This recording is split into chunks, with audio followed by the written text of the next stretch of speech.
True story. I hired a person with 4 images in his portfolio. 4. That was it. And they were great. They were 4 amazing pieces. They were completely demonstrative of what we needed. So they had UVs and materials. It showed that they knew the pipeline. They knew the fundamentals. That's it. It was like almost nothing there, but they were so good. We moved to hire. I wonder if you've been able to notice the differences between who is able to make it and who isn't, and what are the most common mistakes that people are making before they can get into the industry. You know, I went from a point where I could barely even pick up a Wacom pen. I was so burnt out, I couldn't even sculpt.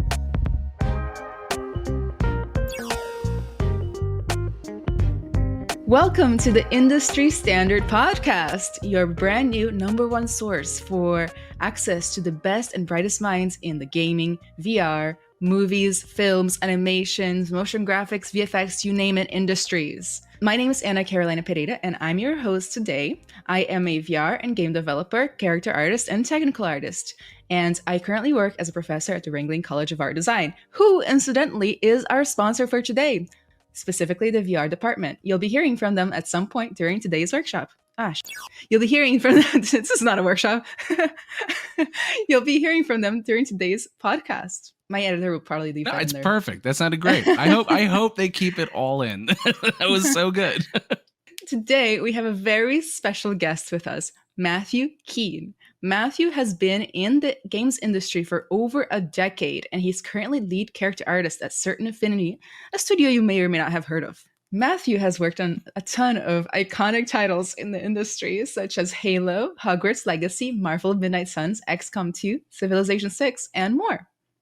Not only has he made his mark on the industry by working on such amazing titles, but he has also given back to the community in the form of mentorship and teaching. If you want to hear from somebody who knows what they're doing, Matthew's your guy. So let's get started and dive into his journey. Sure. Well, hi, I'm Matthew Kean. That was a wonderful intro. Thank you so much. I appreciate that. I guess a little bit about me. I actually didn't start out in games. I actually started out in VFX and film in New York City, working on sort of like lower level projects like Mortal Instruments City of Bones, which is kind of an interesting Twilight knockoff movie that I started like kind of my film career with.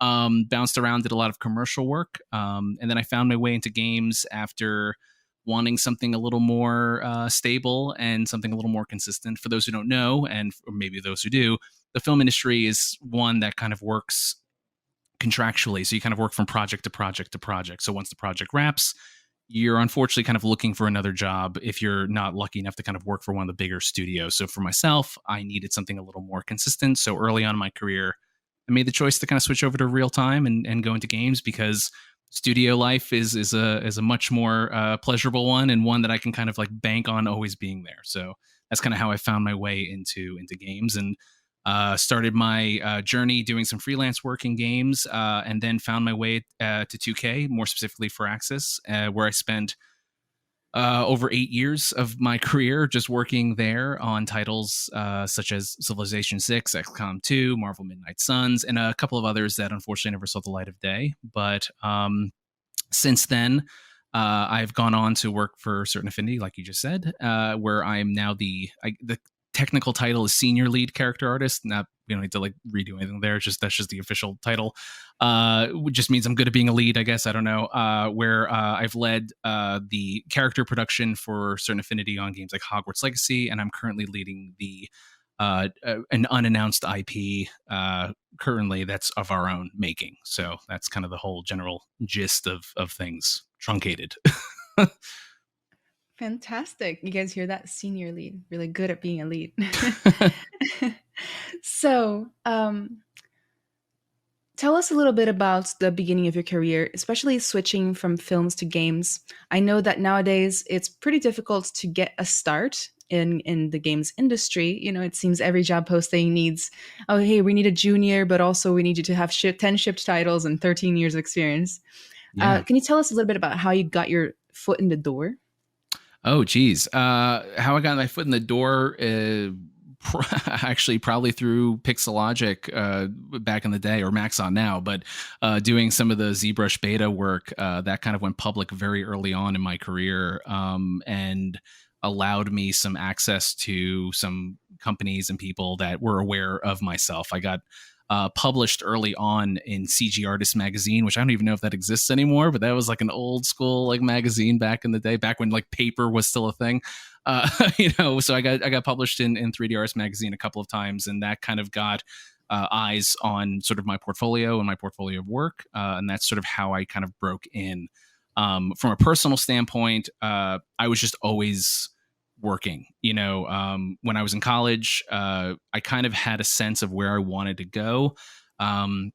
I'm a illustrator by trade, so that was sort of my degree was sort of in illustration. So I was kind of thinking initially that I was going to be a cartoonist or an illustrator or like a print illustrator of that kind of thing. And I found 3D kind of early into that exploration, and it grabbed me in a way that no other medium had at that point. So when I found it, I kind of became obsessed with it, and I couldn't like stop doing it. So ZBrush and Maya and any other program I could get my hands on. I was doing modeling and animating from a very, very, very early stage. Even if it wasn't required for the class that I was doing it, I was always trying to find ways of like working 3D kind of like into the assignments, so to speak. So when it came time for, graduating, actually it was around my junior year that I actually started to work part-time in the industry because of that, because I was just sort of doing work adjacent to my schoolwork that I saw other people doing. Basically, this was of course during the time of the forums, so going on ZBrush Central or going on Polycount or that sort of thing was sort of the thing to do back then. And I'm kind of very grateful for that, because without those sites, I don't know if I would have had the kind of direction I needed to sort of make the school adjacent work that I needed to make to get myself into the position that I was in to get hired. Hope that answers that question. I can keep going. No, you just do as much as you want. So I loved hearing about that, because that perfectly echoes my own philosophy, which is the school's education will get you really far. The school's education will give you the fundamentals and also a lot of networking opportunities and just basic lessons that you need to take, such as, how to be a decent human being, how to increase your reputation. But a lot of times it's what you do on the outside, your own pursuits, that will take you to that next level and elevate you above your peers to some degree in order to get noticed and get your foot in the door, which is what I did in college as well. And one of the biggest mistakes you can make, whether taking an online course or going to college, is to expect everything to be handed to you. Oh yeah. Right. On Absolutely. a platter. Absolutely. Even though the teachers, myself included, I'm a college professor, right?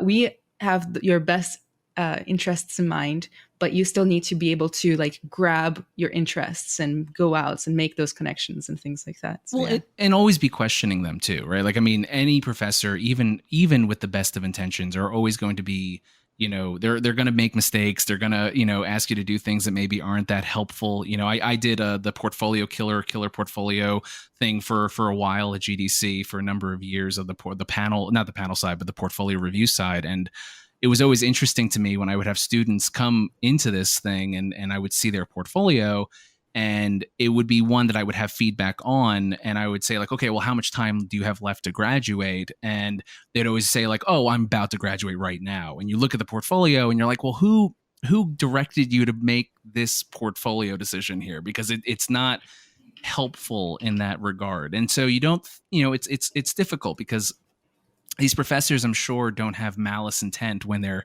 asking these students to do these kind of portfolios or do a reel or do something like that they think genuinely will help them get a job. I do not believe there's any malintent in any one of these schools or anything like that.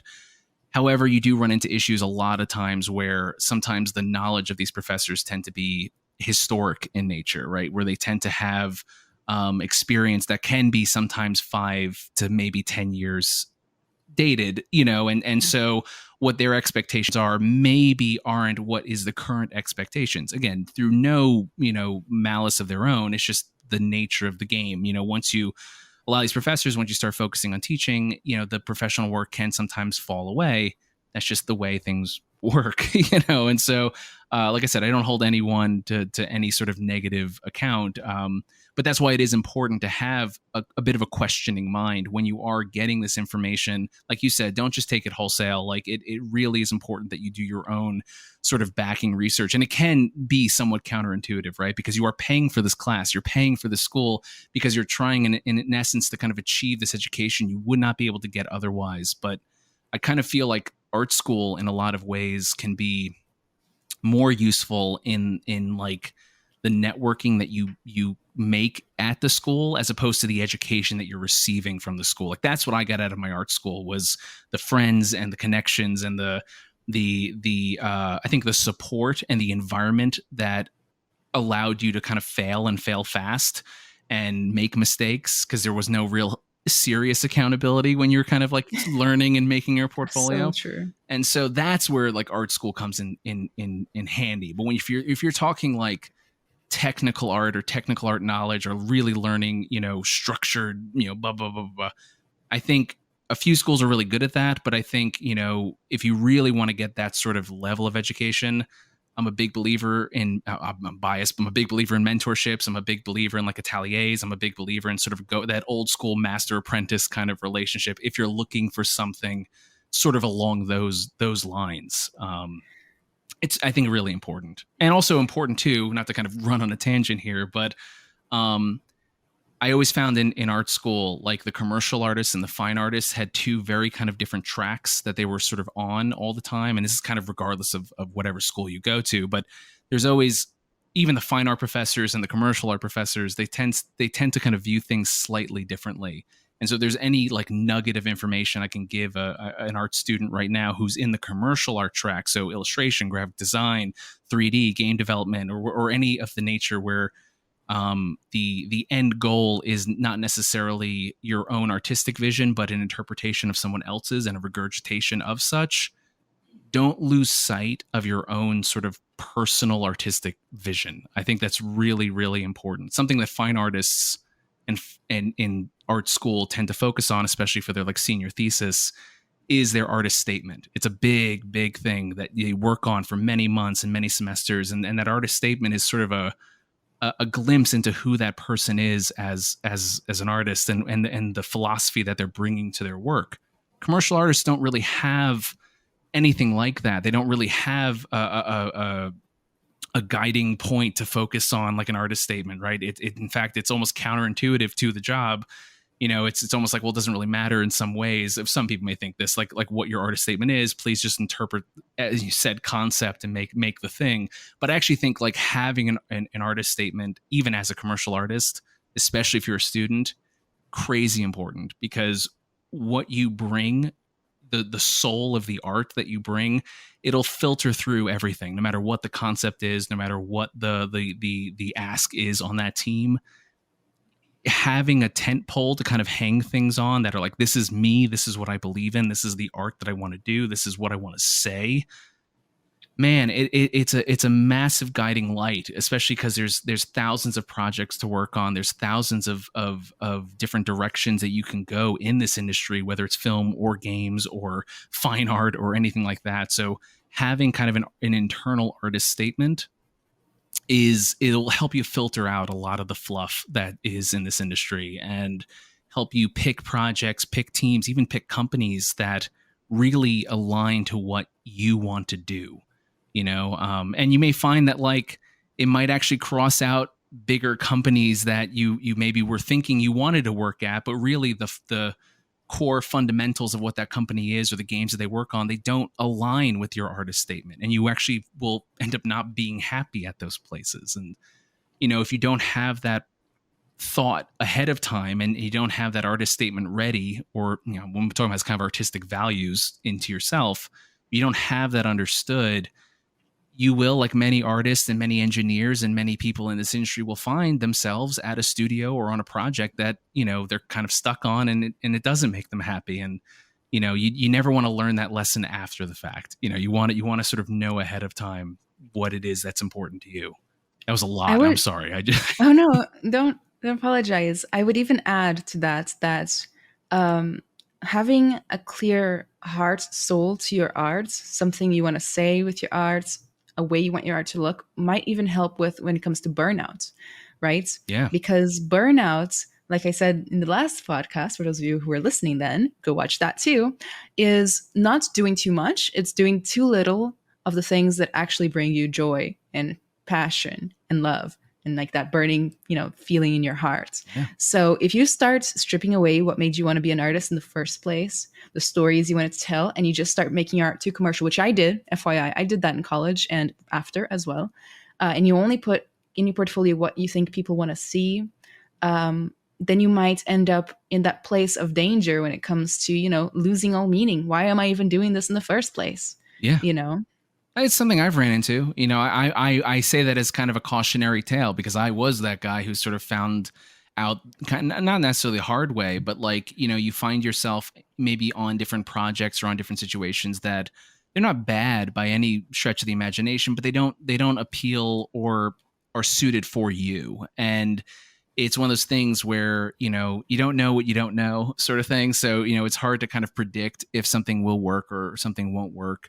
But I didn't put the time in to really think initially what was important to me and what was, necessary for my own happiness as a creative. And now I have, like, after I experienced sort of the burnout that you just talked about, I did sit down and I actually sort of began to pen, what was the thing that I wanted to sort of focus on as a creative, and what were the kinds of projects that I felt embodied those ideas, and I've been a lot happier since. I would maybe even add that to some degree, this is a lot easier said than done, especially like once you have a stable career, you have food on the table, Yeah. rent paid, because then you can explore more what art means to you and return to your roots. Because to some degree, it's not always a bad strategy to match your art style to the companies you want to work at, Yes. what's in demand at Yeah. the time. So if you're starting out, then you also have to do that. So you have to balance, you're not going to make nothing but cute little ponies, and apply at, Naughty Dog or Yeah. something like that, So it has to, at the end of the day, it still has to match, and it has to make sense because the hiring person will want somebody who can do their style and their subject matter, For right? sure. And along those same lines too, like, it, even know, like, so there are people that I met like early on in their career, like through the portfolio review stuff, where they were doing sort of attempts at hyperrealism, but like their personal work was like very stylized and like, more playful kind of things.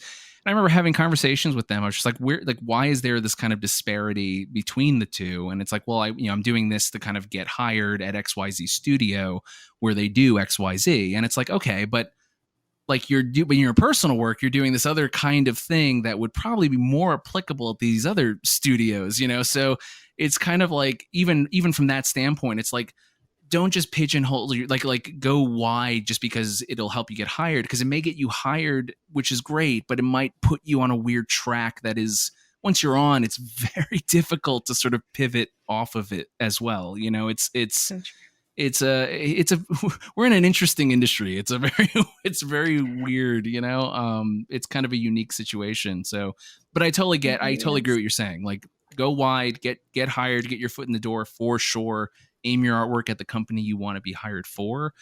Just make sure that like align it. Like, if you're a stylized artist, maybe don't aim for Naughty Dog, right? Like, don't aim for Yeah, that route. If like your happiness lies in like stylization and like playful forms, right? Vice versa. Don't aim for something like a Blizzard if your heart is in like hyper tertiary detail and like, hyper realism, that sort of thing. photorealism. Yeah. Oh my goodness. So I don't know if you've ever come across this. I have a problem with this with my mentees and students. It's almost universal.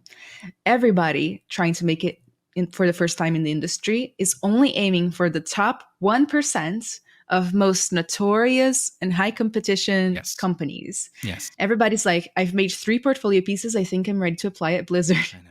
for a mid-level position, right? Yeah. And I try to convince them, like, you're competing with people who have been in the industry for 10 years for those jobs. Like, open up your minds to indie studios, smaller, mid-sized, serious games, even VR. There's so many spots where you can land, pay your rent, get experience, right? Yeah. And then take it at the next step If you after. want, right? There are a lot of Yeah. people I did like 12 minutes with sort of the Namada and Annapurna. Like that was a small AA project. One of the most fun I've had on a project, right? It was a very small little thing, and there's a lot of joy I think that you can find even in the AA space. I think we're seeing, especially with things like Game Pass and things like sort of I don't want to say the plateauing of quadruple A, but like you're seeing the success criteria um, begin to level out on these really high profile projects, and what's happening, I think, at least from my own perspective, is with the advent of like a $70 title, that's a lot of money to ask a family to spend multiple times a month, essentially, on a game. And so what you have is these blockbuster titles, these 160 to $200 million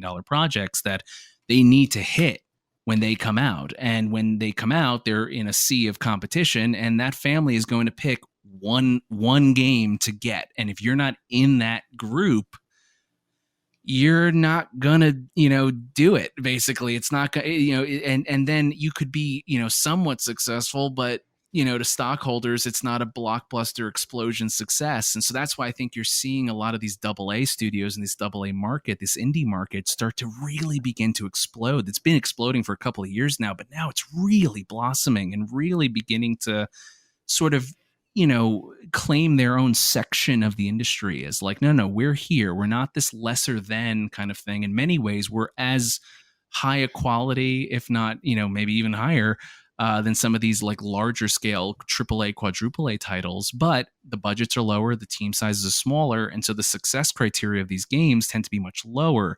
You can sell a lot fewer copies and still be crazy profitable, and the devs working on these titles can be living a very, very comfortable life because of that. I just want to add, it just got me thinking. Sorry, I just wanted to add on to that. That was just something that, No. yeah. So I 100% agree. I'm from Serious Games, and there was so many benefits. Good pay. I never worked more than 40 hours a week, things like that. So, it was worth it. And nobody wants to hear that. Everybody's like, nope, Blizzard crunch or death. That's my Yeah. only two options. Yeah. So, to switch gears, Sure. Can you walk us through your creative process when it comes to designing and creating a new character? Oh, for personal or for professional? Which one do you think is more applicable? Both? I'll do both real quick. I'll do both real quick. So, if it's a personal project and I'm going through a character that I'm going to make, I tend to like to not rely on anyone else's concept but my own. So I tend to like to concept in 3D.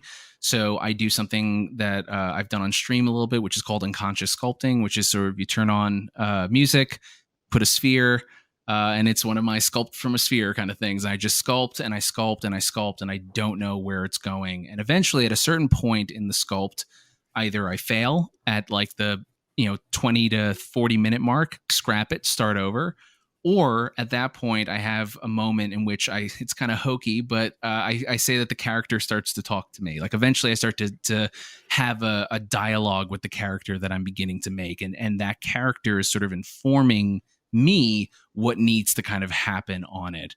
And from there, it becomes sort of a look dev process. So once I get sort of the sculpt in a really nice rough spot, I kick it over to Marmoset. I do some lighting tests. I do some form exploration just with lighting. I'm a big believer that if forms don't read even from a block in or rough stage well with the lighting, that there's really no amount of refinement you can do to sort of like you can't invent primary forms when you're on the tertiary like stage. So really making sure that block in and rough sculpt reads well, renders well, and then from there either kick it into Painter, do some quick material look dev stuff ahead of time.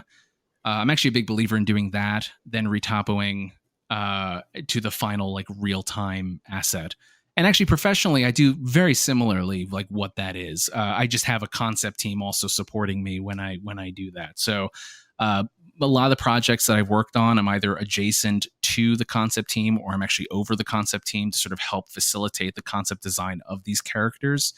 But it's a very similar process, right? We do a thumbnail sketch, or they give me a rough block in of an idea or a couple of them. I prefer working as a lineup. So like if I'm designing a character for a game, I know there's going to be a lot of back and forth with the art director. So for me, I like to have like 4 or 5 different thumbnail options ready to go to have a dialogue, have my dialogue with the art director, block in the forms. Before I go any further, we kick that over to the lead animator. I want to get a rough, what I call a dirty rig on it, get it moving, get it functioning, see how it is, again, from the rough form idea. Before I even like begin to even think about sculptural details, before I even begin to think about materials, like we're talking like rough block in, mud forms, essentially just moving around the screen. Because if we can make that believable, if we can make that applicable to the thing that we're trying to do, it makes all of our jobs, so much easier moving forward, essentially. And yeah, so once I get approval on that, then it kind of kicks back over to my team. We begin sort of the refinement process. I do something called a Blockout Plus, which is essentially a furthered sculpt with an auto retopo. I then kick that into Painter and do a really rough material pass on that character that allows animation to kind of see it in a more finalized way, but it also allows VFX to begin working on the character, because now we have sort of like color block-ins, or if we're doing, say, like a layered material system like that we did in Hogwarts Legacy, it allows us to kind of begin to sort of think through that process as well with sort of the auto UVs that are also generated. And then from there, it becomes a ping pong match, basically, where we're sort of kicking the character back and forth.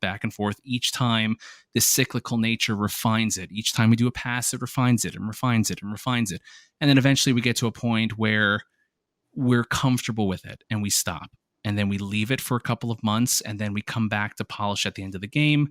And we say, hey, is this 80% shippable and good enough? Or do we need to kind of tweak things and kick it up a notch, basically?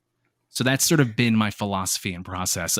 Games and film, it's a team process. I think games almost more so in some ways, because film kind of separates concept and art in kind of its own category, and then like rigging and animation and modeling even are like separate kind of entities. In games, I view it as a very sort of holistic animal. So I don't want to be doing anything on my end that like animation isn't aware of, the VFX isn't aware of, so that we're all kind of putting our thumbprints on this thing together, so that by the time it's in the game, by the time it's like on the screen and it's rendering with the lighting and the materials, one, no one's surprised by what they're seeing. And two, we all feel like we've kind of given life to this character together, and no one's kind of like bummed in any way, I have I've been making mental notes. I'm like, that's a great point. That's another great point. That's another great point. So I love what you said about the intuition parts of sculpting, like how you just let your, what was it, consciousness sculpting? Unconscious sculpting. Unconsciousness. Yeah. So I do that. Sometimes I tell my stream audience, they're like, why'd you do that? And I'm like, the piece told me it needed it. Yeah. Or like the piece, it told me it wanted it. And it sounds a little, what, is she talking to the piece? But like, it's your intuition, right? Yeah. It's almost like you're channeling all these images and ideas you've had your whole life into that one moment of like this choice that is very intuitive in the moment. And that's when I make my best work.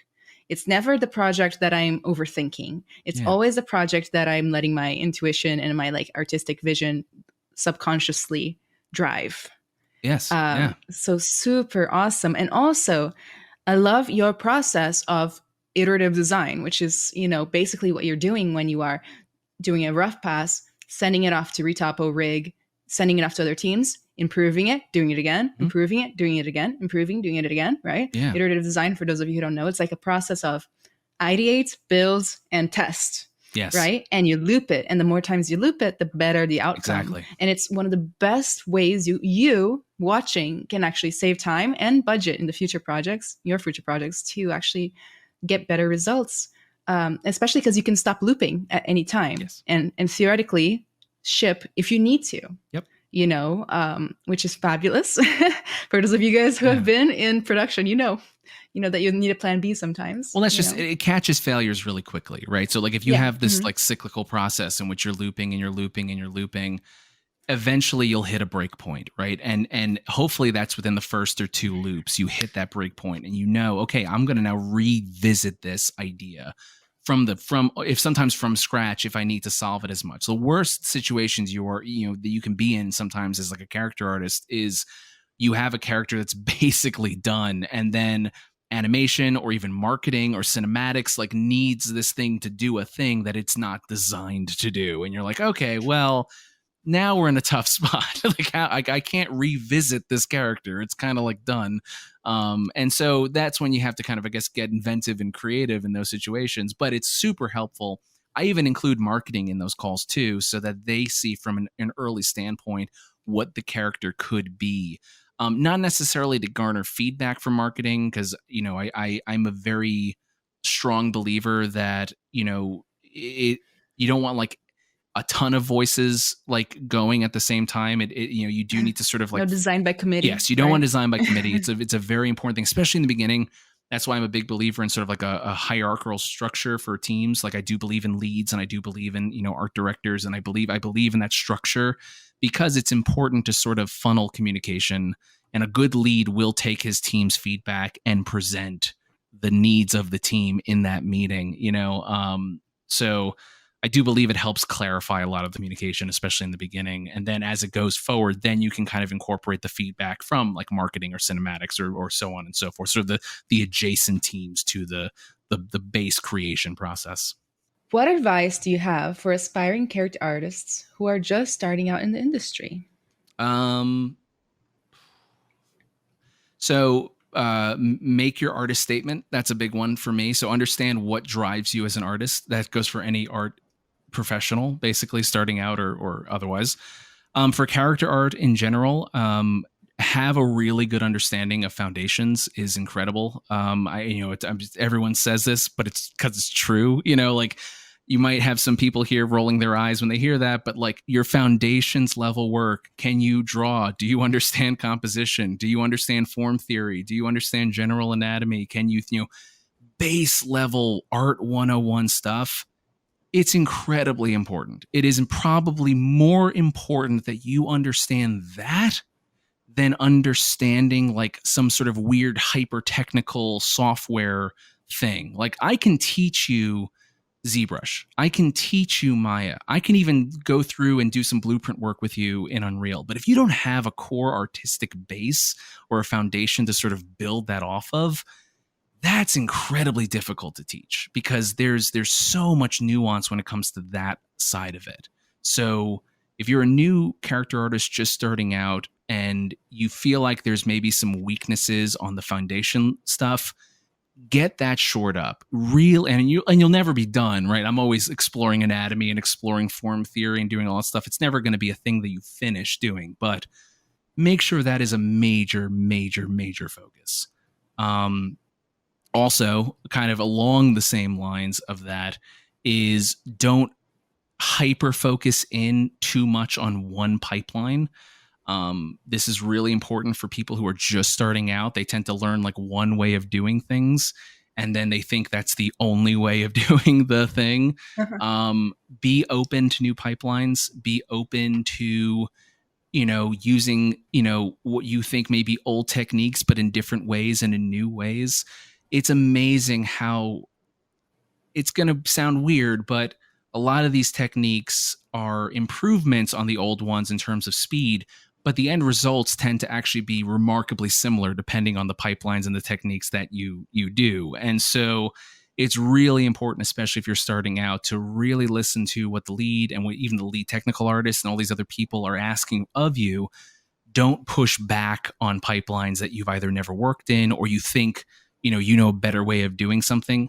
Try doing it first their way. Make sure you understand like why, because it may be answering problems that you're unaware of, right? There could be situations with how the engine is set up if they're using a homebrewed engine, or there could be interesting, unique design things that they have to fix by doing it this way that your brand new Houdini based, pipeline is not going to allow the solving of. It may, and I'm not saying, after doing it a while, if you still think you're right, then sure, bring it up to your lead. But I've always found, especially with some of the newer students coming out of school, because pipeline fluency is becoming much more common in some of these art degrees now. You have students graduating with a general understanding of how to do a specific thing, or at least how their professor taught them to do. you never want to run into a situation where, as you're explaining it to a new hire, like how to do something, the response being like, oh, well, I know how to do it this way. And it's like, great. That's not what I'm talking about though. Like, let's try it this way first, and then let's explore your option. A good lead will listen to his team. Like if I have someone who, has a new way of doing things, wants to show me how to do it, I'm going to listen. It will never not be a situation where I never not listen to a new idea. I do at least expect them to explore the way we did do it first before we jump into like changing it or upending something. It's easier to say that than to practice it. I know, because I know a lot of new people working in the industry are very excited. They're very excitable. They want to, get in, get their fingerprints on things. But, and this is something that I'm just thinking back on my own career. It's difficult to even realize from a school perspective just how many people work on a project, right? Just how many people work on these games, and how what you think is maybe a small change to the pipeline could affect 20, 30, even 40, maybe even 100 people, their day to day, and how they do things. I always say that learning pipelines and software is its own skill. I even have it on my resume. Like I can learn this stuff fast because I've done it so much, and that makes you flexible, adaptable, and it's a huge thing in this industry. There used to be stories, guys, of like studios that would switch from Unity to Unreal. I don't know if you've ever heard those stories, between projects, and then lay off the whole team because the whole team didn't know Unreal, right? So being adaptable and being open to learning is essential, Yeah. and it's a skill in its own. And once you learn the fundamentals of software, to be honest, it's translates very well between most software. Sure. Everybody's like, "Oh, I don't have money for Maya. I'm gonna learn Blender. Is that okay?" And I'm like, yes, of course, it's fine. Do it. Don't stop yourself just because of this one like roadblock. I can tell you right now, as a AAA studio for co-development and solo development, like Certain Affinity, we use Blender. Like there is Blender usage happening in our studio. Most companies that I've worked with and have had the pleasure of working with, even from a co-development standpoint, the Blender usage is throughout. Like, it's a thing now. It's a tool that is very accepted in the pipeline.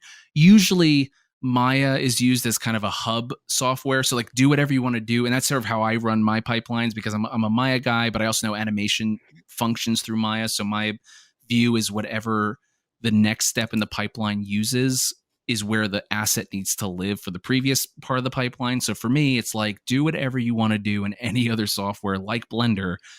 Just make sure it gets into Maya at the very end, so that everyone else can kind of interpret it. But I'm a big fan of Blender. I think I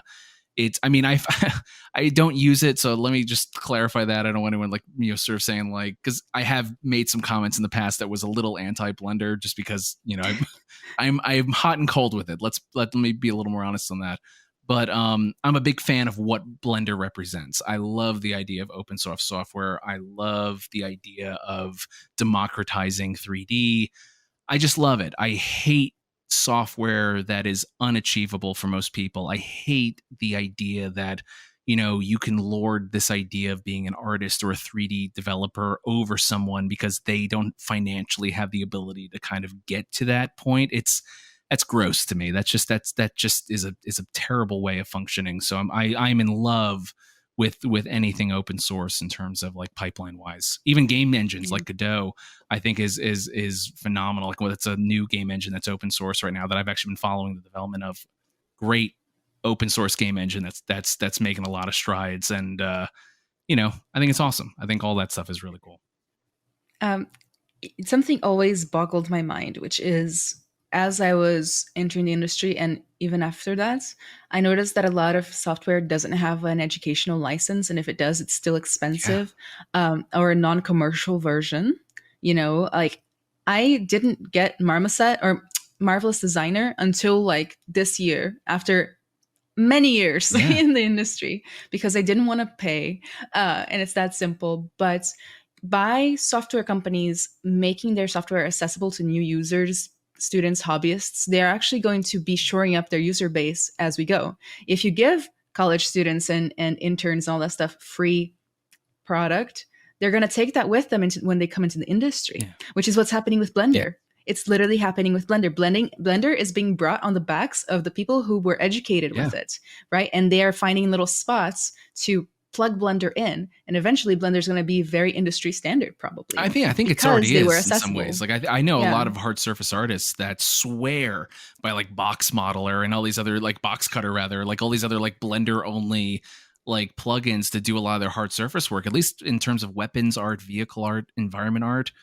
Hard surface stuff is a lot of it's Blender, and it's good. It's like, I mean, it's you can't. That's the thing. Polygon is polygon is polygon, right? An FBX is an FBX is an FBX. Like, if you give me two FBXs and you tell me one came from Blender and one came from Maya, short of maybe some like gunk saved in the file, I won't know. I won't know. Like, what I don't even check for the Yeah. gunk.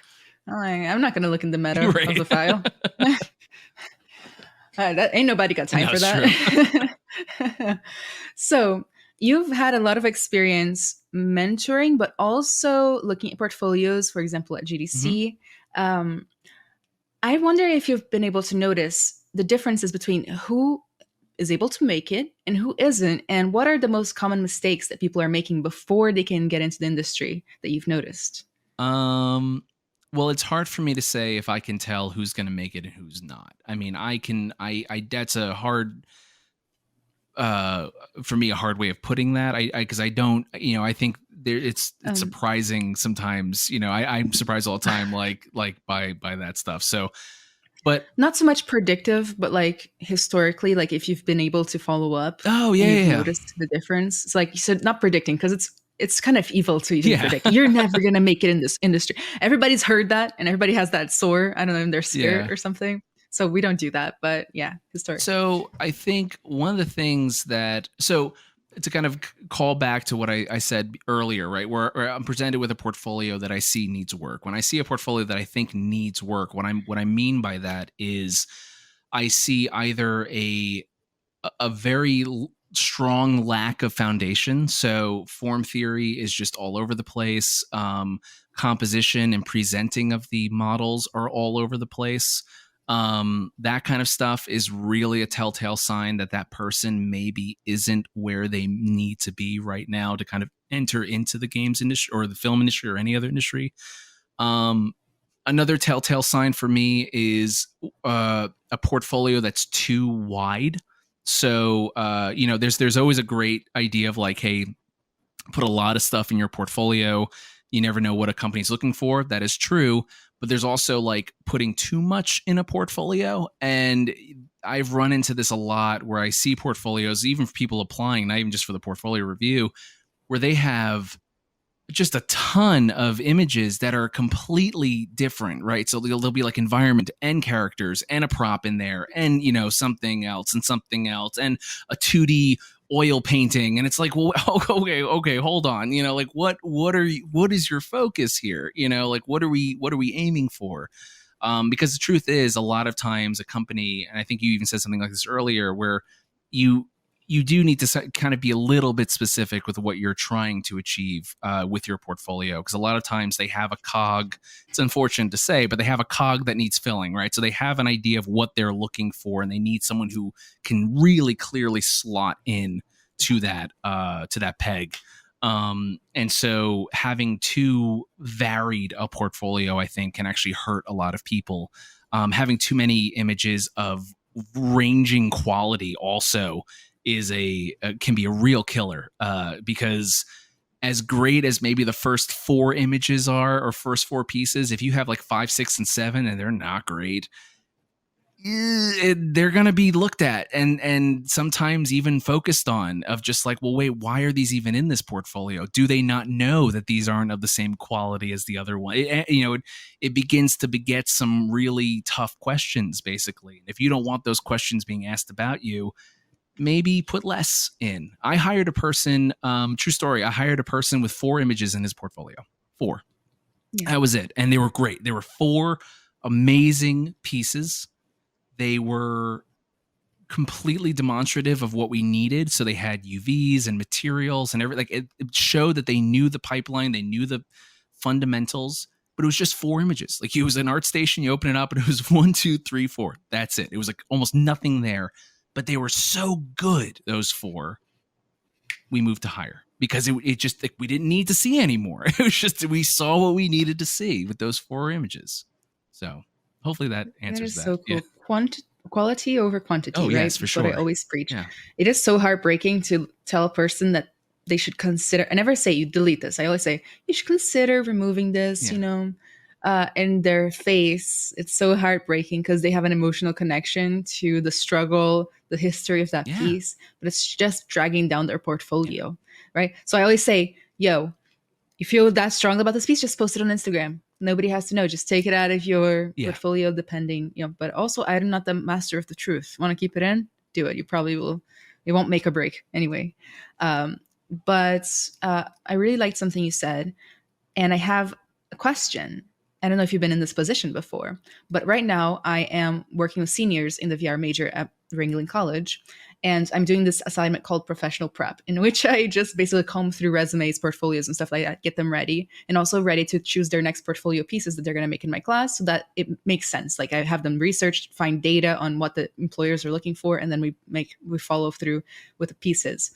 And some students, one student came up to me and he asked for a meeting, and he was like, I am getting rejected from every job I apply at. So I had him list everything. He sent me an email, and I was like, yeah, Niantic, all this stuff, like rejection. And everybody said the same thing, which was like, we had a better candidate that was more suited for our needs.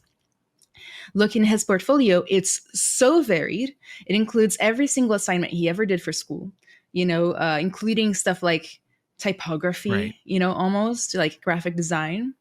And I ask him, like, why, like, let's find focus. What do you want to do? He's between 3 things, VFX and 2 other things, right? And I'm like, we have to, at least for the time being, pick. Yeah. But then the student turns to me and says, I really can't pick. Like, right now, like, due to lack of experience, he cannot pick. And how, like, I can't force somebody to pick. This is a huge decision. For sure. Yeah. Right? All I can do is kind of offer guidance. Like, hey, like, VFX is a good place to start. It's in demand, things like that. I can offer that kind of stuff. But it's so hard. So, like, what do you do if you arrive at a situation like that where there are so many options and the portfolio is split because the person is split, So that's the artist statement idea, right? Like, that person needs to then sit down, because, like, hey, I get it, right? Like, I started in film, right? Like, I thought I was going to be, not even modeling. I was even looking into animation. Like, I was in a totally different frame of mind. I started doing illustration. I thought it was going to be 2D, but I think, to save myself a lot of pain, what I wished I had done was really sit down and think about, in a sort of weird, predictive way, kind of reading the tea leaves, what I wanted the career to look like, basically. Not from even a position or discipline level, but like, what was I trying to say as a creative? What was important to me as a creative? What did I want to be known for? What did I want to be known for working on? What did I, and again, not specific projects, but like projects that center around X, Y, and Z, that sort of thing, once I had a better understanding of that, it made that decision process. And again, I had that happen to me midway through my career, but had I done the beginning, oh man, I would save myself a ton of time. But it allowed me to, at least now, I can talk much more confidently of what I want to do. Knowing that want is worthy of something, and that I can say, like, hey, I want to do this, and I don't want to do that, even though that thing I don't want to do could be incredibly profitable and could be incredibly hot and great. It just won't make me happy. And so it's like, I know now not to take those opportunities. So I think that person essentially needs to kind of sit down and do that, where it's like, okay, I have 3 different paths I need to go down, or I can go down. Cool. As a creative, what do you want to say? Like, what are you hoping to say? And then apply it to each path, right? Like, say typography, right? Say I want to work on projects that forward the medium, whatever that medium is, right? So that could be a tent pole of my art statement. Like the projects that I want to work on, the career that I want to build around is based on the idea of forwarding the concept of the medium. That I'm using an example because that is one of the things that I have put in my own artist statement, right? Like, so what does that look like in topography? What does that look like in VFX? What does that look like in whatever path that person can go down? Cool. Which one of those three realities now sounds the most appealing?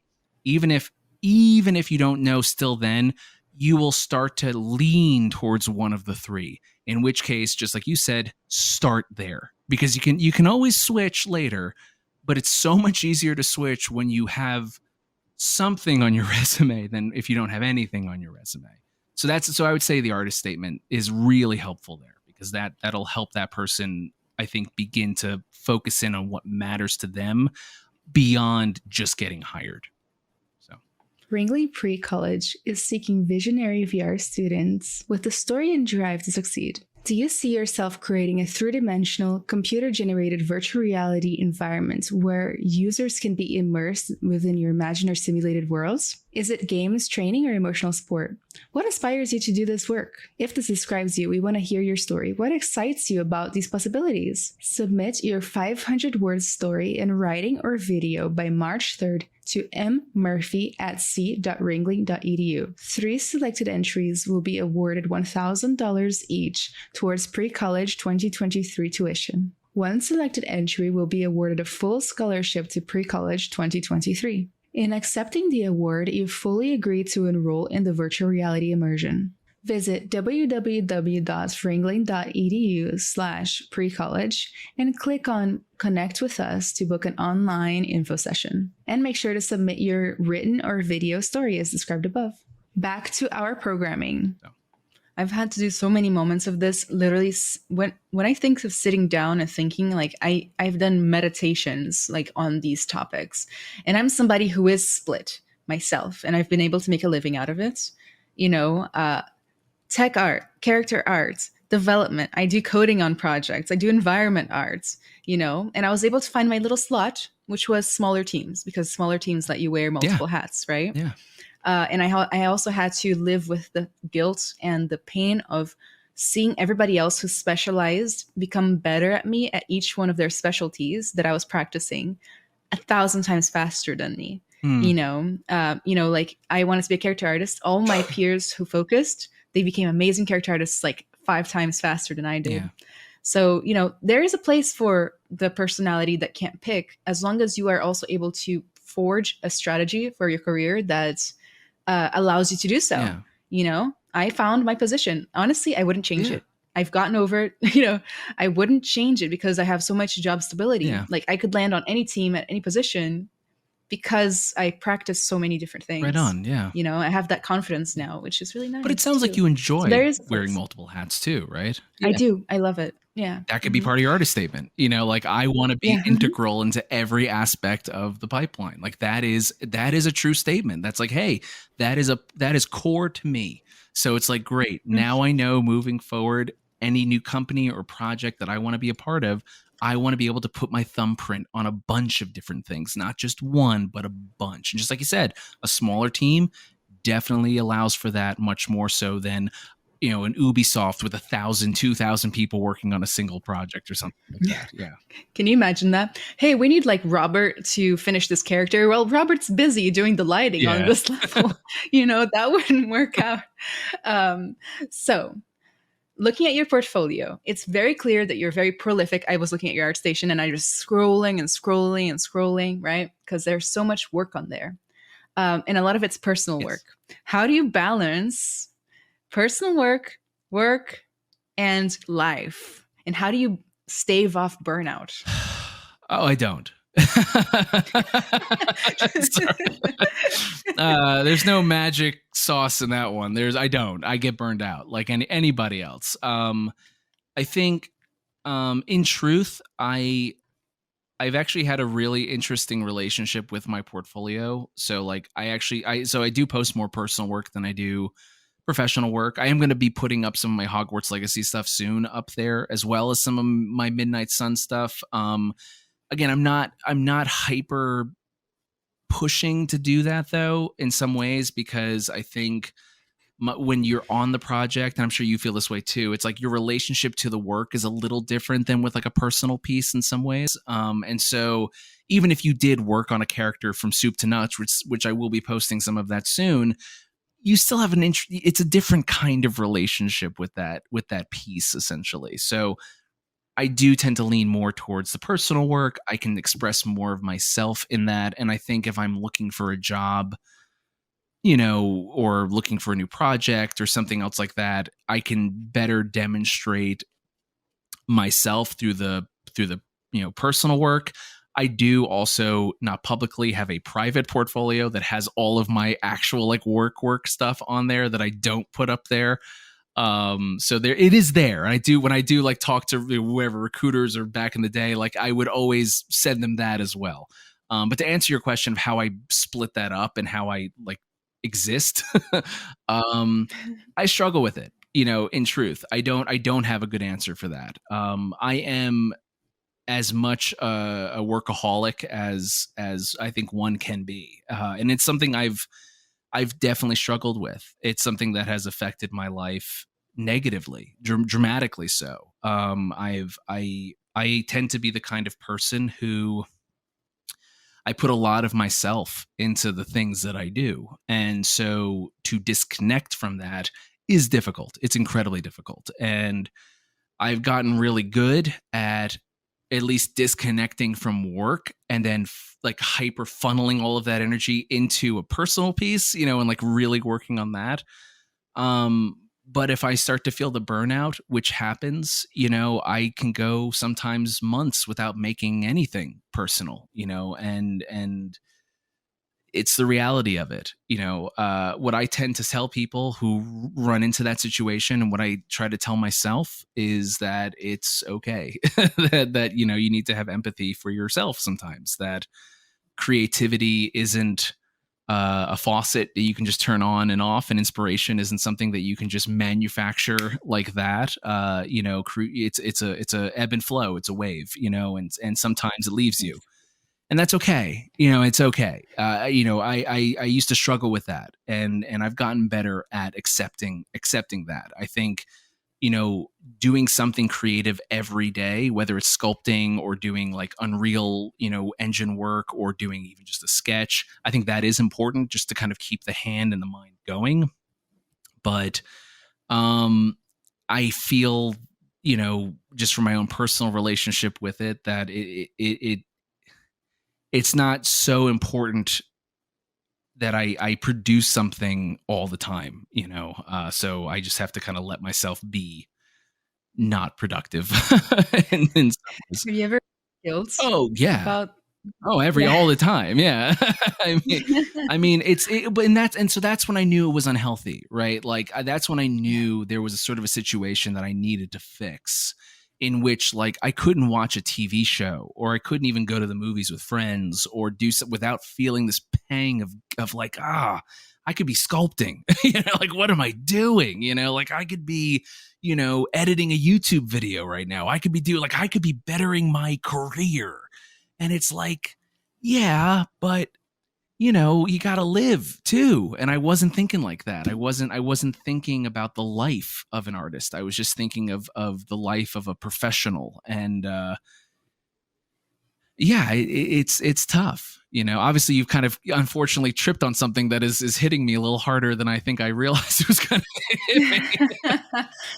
You're not the only Yeah. one. I think this is a very common thread for a lot of people in our industry, because living in the United States, being in this particular industry, it's kind of like a perfect scenario for becoming a workaholic, or attracting workaholics that are naturally Yeah. workaholic, and tying our self-esteem and our sense of well-being to productivity.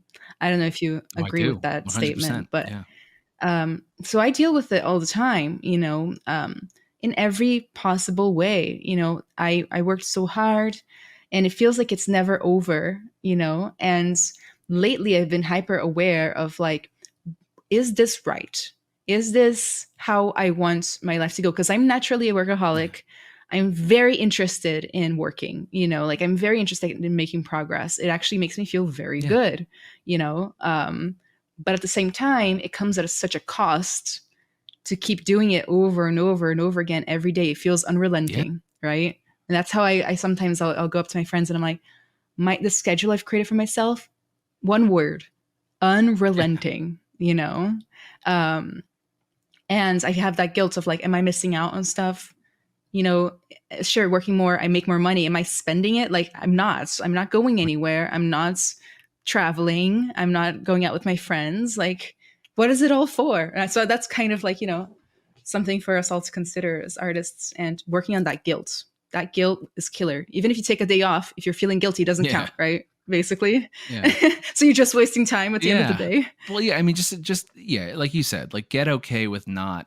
It's so weird, right? Because it's so counterintuitive to what a lot of people say, right? Where it's just like you got to be working all the time, you got to be hustling, you got to get this, and that is true to a point, like that is absolutely true to a point, but man, when you do this for a while, it has a psychological effect. It does. Even on the best of projects, it has a psychological effect. Working that hard, that consistently, especially, I think this is where it kind of becomes interesting. Is especially in the creative field, where you are asked all the time to put your almost emotions and yourself into the work that you're doing so much to make it good that Yeah. the line almost kind of has to be blurred a little bit, where it's like, personal work, where does that line, begin and end? And yeah, it's a tough thing. It's a really difficult thing, the I love that you touched on this, the emotional impact of our work. It's what makes me the most tired. Yeah, Like, I feel like I could work for 8 hours, like as a I don't know, name something. I always wanted to work at a bookstore, so I'm just gonna go for sure. bookstore restocker, Yeah, right? I feel like I could work for 8 hours there and feel well, even though my legs hurt at the end of the yeah, day. But 8 hours working on art, it's such an emotional experience for me, and not always in a yeah, good way. For me, it's steeped in yeah, insecurity sometimes. Like, why does this look like yeah. crap? You know, is everybody gonna judge me? Am I an imposter? So for me, it comes with a lot of those feelings. So that's already a huge hurdle, and that will suck your energy out Oh, more than just vibing for eight yeah, hours. yeah, absolutely. And then your energy, your who am I? What am I bringing to the world with Yeah, this art? That will suck your energy out. So it's like such a endless cycle of just like losing your charge, I guess, which is the key for yeah. burnout. No, it's true. It's difficult to when you've done this, it's important, I think, for anyone watching this. Like, I've done this a while, you've done this a while, it doesn't that feeling doesn't stop, right? Like the questioning of why does this not look good, what am I doing with my life, is this the, like, what, that never stops. Like it you can tune that, you learn to tune the voice out easier when you're doing it for a long period of time. But look, over 10 years now, I'm still thinking about that sometimes. Like, I've worked on some pretty successful titles, and I still sit down at the computer sometimes and think to myself, I have no idea what I'm talking about. And it's That's tough. true. It's tough. Yeah. I had this mentee and she goes, Anna, I get it. You've talked about imposter syndrome a bunch of times with me. My real issue isn't imposter syndrome. It's figuring out when when am I gonna like when is good enough for me to stop feeling it? Like, how far do I go before I stop feeling it? And I'm like, I got some Yeah. really bad news for you, baby girl.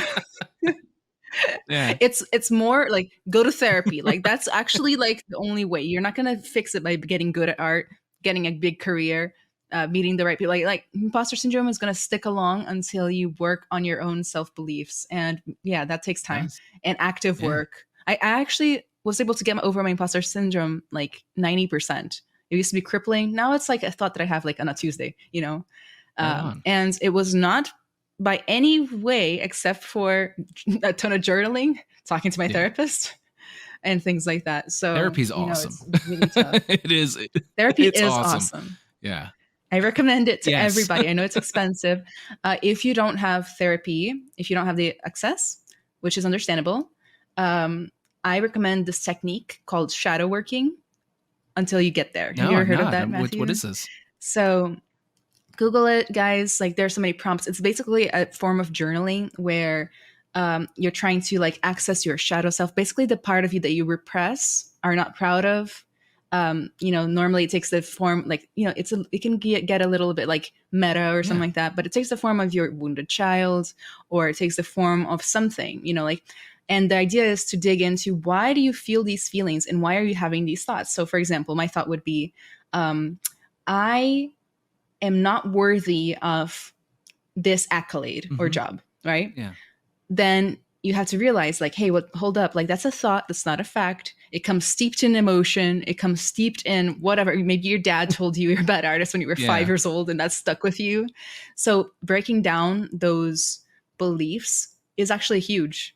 You know, I always felt like when I was moving forward in my life, I was like dragging myself forward, like by the sheer strength of my spite and Mm. will. But then I realized, why am I dragging so hard? There's stuff pulling me Yeah. back. So you can actually move forward easier if you snip that stuff off, you know, by getting to know yourself and looking at the parts of you that you don't Yeah. like. So yeah, a little No, I tangent loved it. on That's that, great. but That's super good information. um, I'm going to try that myself. that's do it. So like, if you look online, there's like prompts, like, let's say you don't know where to start, so it'd be like new shadow work prompts, like, today write a whole page about one time you felt a Yeah. certain way, you know, something like that. And just like getting to know yourself. For me, the big changes it made is that I was able to understand the reasons I felt what I felt. You know, for example, last year I made a huge breakthrough. I cried for like a while too when it came through, because I was holding myself back due to fear of judgment. I felt so afraid of people judging me, to the point where I became like almost neurotic about it. Every time I made a choice, I would be like, what are people going to think Yeah. of this Yeah. choice? You know, like, I put on a sweater. Oh, people are going to think it's ugly. I comb my hair a certain way. Oh, people are going to think I'm stupid, you Yeah. know? Wow. So like, that was my big holding back Yeah. thing, was my fear of judgment. So I was like, it was like January 2021. I was like, I'm going to journal on this for half an hour every day until I fix it. That's awesome. Every day I was there just like, oh, this is stupid. Like, this is never going to work. One day I decided to do some math, because, you know, I guess that got to my tech Yeah. heart.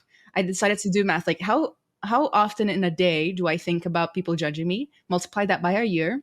How many times last year did people actually judge me? And it was like 6,000 versus 6 times. And I was like, what felt worse? Was it the instances where somebody told me, like, somebody sent me an email saying I was unprofessional one time? That hurt me, but that was one of the instances of being Yeah. judged, right? But it didn't hurt me that much. I was just angry at Yeah. the time, you know, and I answered like, "How do you think you are?" Okay.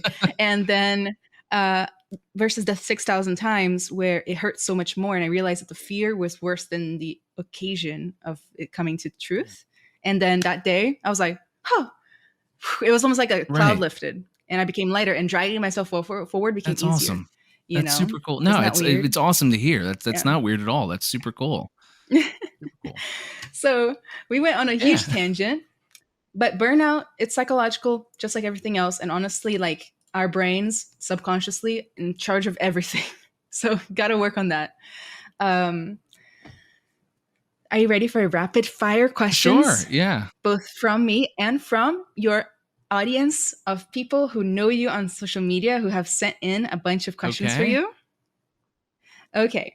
So basically, these are like more abridged versions of Sure. questions. What was the worst advice you ever got? The worst advice I've ever gotten. I will probably say that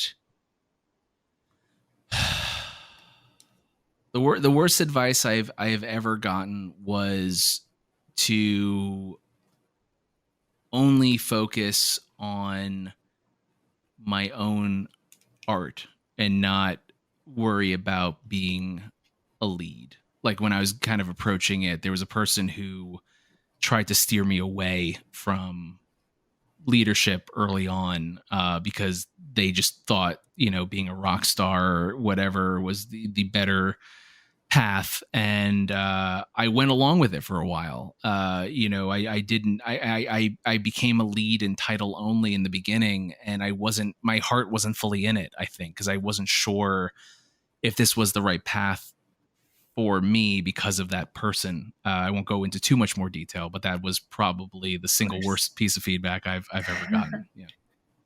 It is so tough. Like, if I were to give the audience listening an advice, is like avoid giving people advice on what they should do, especially in big picture things of their Yeah. lives, because they might listen and you might accidentally drive them away from where they're Yeah. supposed to go.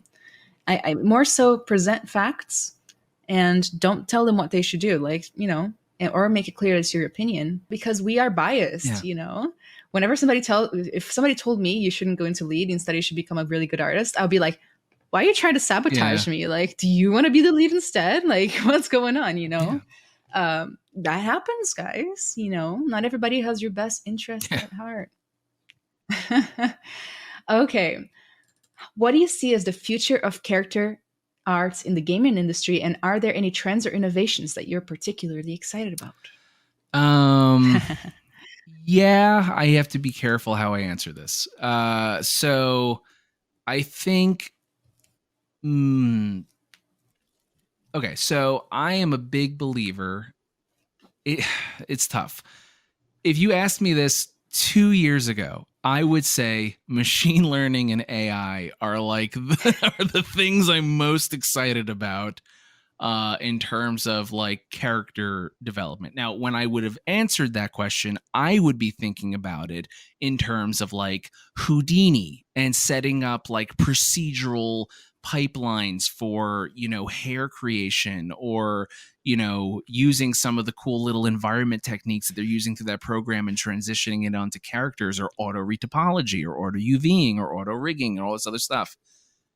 However, for obvious reasons, that answer now is a little bit skewed in some ways, right? Because it's incredibly difficult to say I'm excited about machine learning when right now machine learning is a real pain point for a lot of artists, and kind of myself included. Like my artwork is in the data set. I looked it up, and it's kind of weird, right? Like to see my work in that training data set for things like Mid-Journey and stuff like that. I mean, it's in some ways kind of flattering in a weird way, but it's also sort of like this weird and But not. yeah, it's like it's not, but not right. Like it's like, oh, they thought to steal my work. How great! But it's tough, right? It's tough. So what I'll still say is I still believe machine learning is the most exciting thing right now in terms of automating pipelines. I feel like pipeline automation, and I'll be very specific about this. I believe that pipeline automation is the most exciting thing that's happening right now, that's coming down the line for all of us, so that we as creatives can really focus on a lot of the things that we find very fun, right? Like just focusing on sculpting or texturing or doing these other things, and not having to worry about a lot of the somewhat, monotonous, repetitive aspects of the pipeline. Like that is crazy exciting for me. What I'm seeing coming out of Houdini, or even the Blender geometry nodes, or even the tools that I'm seeing internally right now being developed at Unreal, like it's incredibly exciting what procedural pipelines will allow characters to become. That's the future for me. Is not necessarily full pipeline automation. I don't want us to turn into like computer wranglers, like that's like, kind of too far in that way. But if a computer can sort of be my art buddy and like sort of help me achieve the thing that I'm looking to achieve, then super cool, super awesome. But for obvious reasons, it's a gray area. It's a very touchy area. I am hard opposed, I will say, to a lot of the stuff that I'm seeing right now in kind of the AI space. I'm not opposed to AI image generation per se. I am horrified by how those images were obtained, and it hurts me to see people I know personally have their styles by name replicated in some of this stuff. And it's like, ew. You know, It's yeah. horrible. If I'd summarize it, I'd say like AI is cool, automation, awesome. It's not coming for our jobs. Because as the pipeline becomes more automated, we don't have to spend a million hours a year doing root topology or UVs or whatever. The demand for more art is going to Hmm. increase. For example, Hogwarts Legacy has like a billion Yes. models, individual. So it's going to increase, which will make up for that lack of hours that we're Yeah. going to see. That being said, the current state of AI has been done with a no code of Yes. ethics Yep. at all, no accountability at all, which is why it's left us all with a bad Yeah. taste in our mouths. Nobody wants their hard life's work stolen and then to lose out on income because of that. That is just ridiculous. And I'm surprised it's been going on Yeah. this long. And there are not new lawsuits and things like that that could help. Um, so we're going to start seeing some like regulations. Hopefully. Yeah. I don't know how far it's going to help, but I have Yeah. hopes. I want to use AI to be reset, kind of, and started over with some sort of ethical code.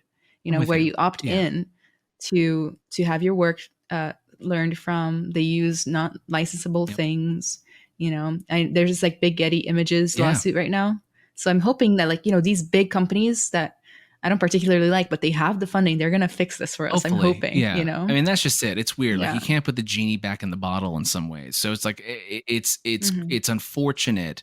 This is their first step out the door. That this is what the Yeah. art community is met with is blatant theft Hmm. and style regurgitation. And I agree. If had they done this in a proper way with royalty free images to begin with, which there are plenty of them online, yeah, the images that they're being generated may not be as like sexy and cool coming out of Midjourney or something else like that, but it'll at least allow, like you just said, artists to maybe see benefit to opt in their own work later on down the line. But they never Yeah. gave anyone that opportunity, and now it's just this kind of gross situation that we'll hopefully navigate out of in a way. I don't see the tool going away in any way, shape, or form. I do think it's here, and I think there needs to be somewhat of an understanding. I think there are some artists that think, if we complain enough, it'll go away. I don't. Companies now know it's a thing.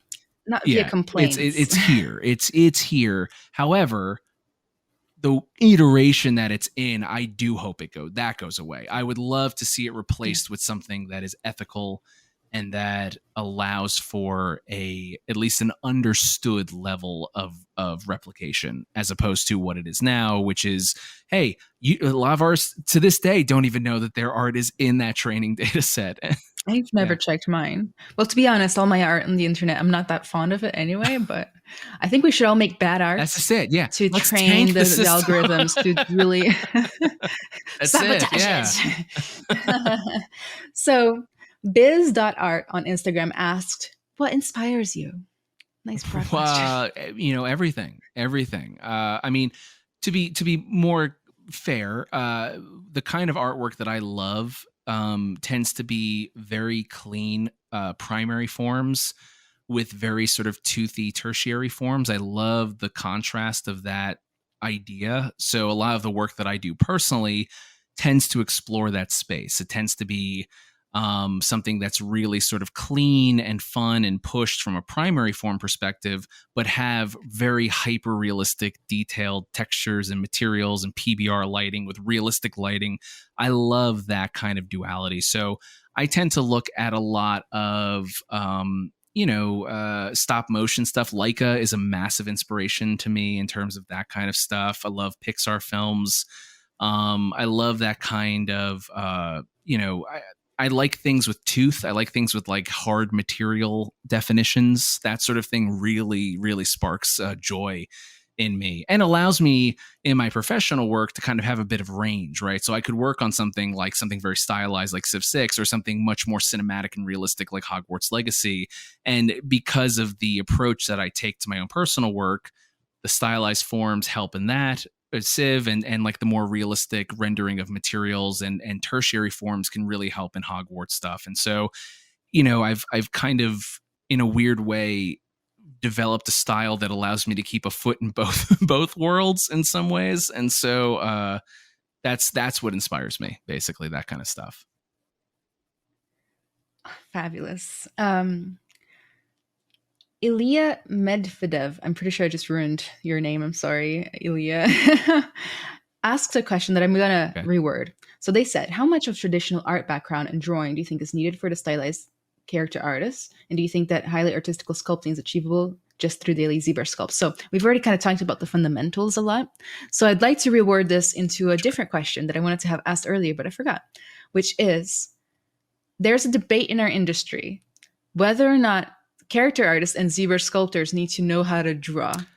Ah. What's your opinion? I'm probably going to upset some people with this, but I feel like if you sculpt enough. Okay, so here's the thing. I started out drawing, right? I did. I started out as a cartoonist. I was a cartoonist, I was an illustrator. I started drawing. I then shifted to sculpting. Once I started sculpting, I did, and this is kind of terrible to say, I did stop drawing when I started sculpting because that became my main Same. medium of expression.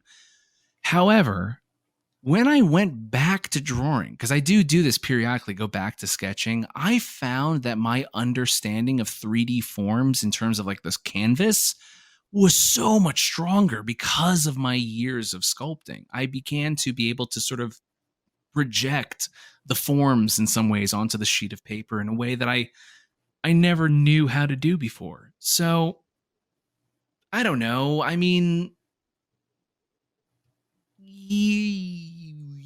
I think you have to start with one. I don't know. I don't know if you need to know how to draw to sculpt. I know a couple of toy sculptors that don't draw, they just sculpt. So that's a tough one. That's a tough one.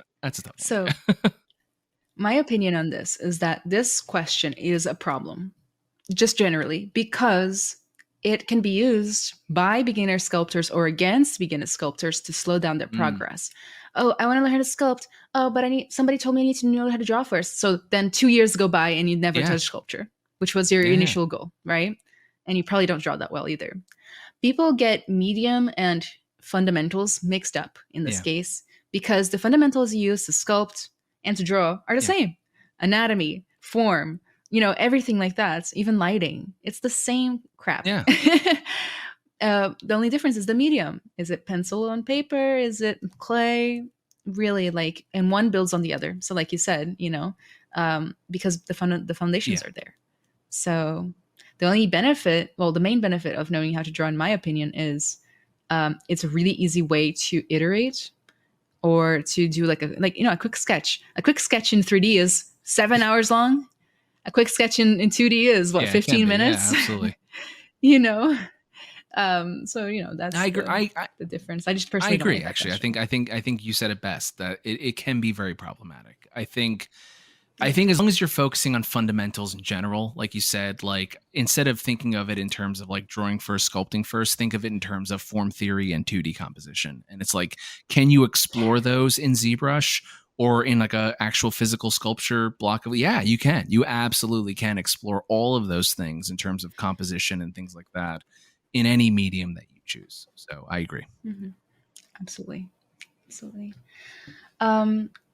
Skyless Canvas on Instagram asks, have you ever felt stuck? And if so, how did you overcome it? I feel stuck all the time. I don't know if I have a trick to overcome it. I think the thing that I've really worked hard on I'm assuming this means like creatively stuck, like a okay. I don't know. So just generally stuck. Okay, well, so I'm going to take it as creatively stuck. In terms of creatively stuck, like writer's block kind of thing, accepting that you're not going to be a fountain of inspiration all the time is massive. Like accepting that it's okay to not do it every day is important. If this person means career-wise, have you ever felt stuck in your career? Yeah, sure. I felt stuck in my career. And I hate to sound like a broken record, but what got me out of that was the artist statement, was sitting down and really making sure that I really understood myself. Kind of like what you did with your journaling, right? Like I really needed to sit down. I guess you could call it journaling. I wrote down an artist statement for myself, using all the poetic language that a fine artist would to describe like what I would want to work on and things like that. And as silly as it sounds, it helped. It helped a ton. It got me focusing. I went from a point where I could barely even pick up a Wacom pen. I was so burnt out I couldn't even sculpt. That's actually why I started streaming. Actually, like that was one of the things I talked about, I think, in my first stream, but that's been lost now. But like, one of the reasons why I initially got into streaming in the first place was because I found it impossible to sculpt because I had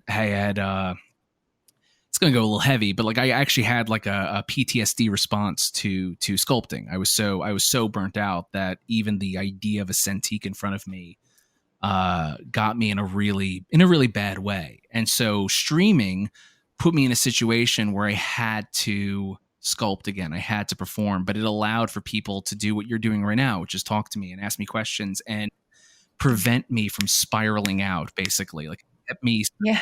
Don't let the dark Exactly, thoughts in. and through that I Yeah. got over it.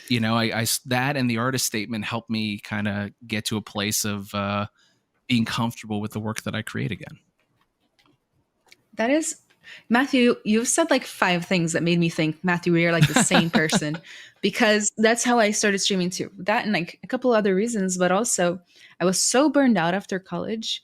And once I got my first job, which was right after college, I was focusing on that and I let the sculpting drop off. I tried so much to sculpt and I was on the verge of tears by the time I was done, like banging my head against it for hours.